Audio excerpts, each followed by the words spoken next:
Cabbage, it could be green or this one, and you could use the same technique for cauliflower to remove the core. How do we tackle this? Take it, make the base sturdy.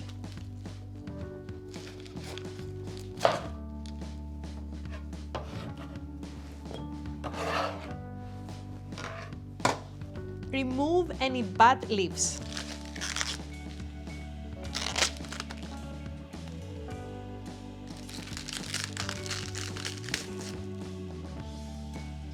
Use the heel of your knife to go straight down and using your towel to protect yourself.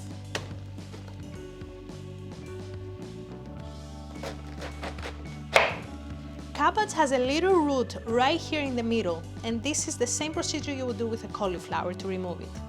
So you take the tip of your knife and you go on the side of the root. Not on the root, on the side of the roots. Let me show you how to do that.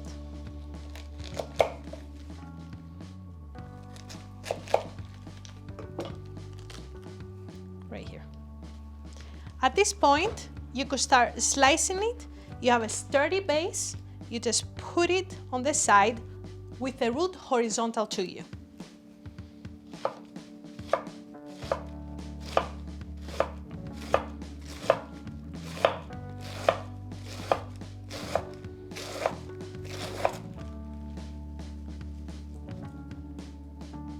That's how easy it is.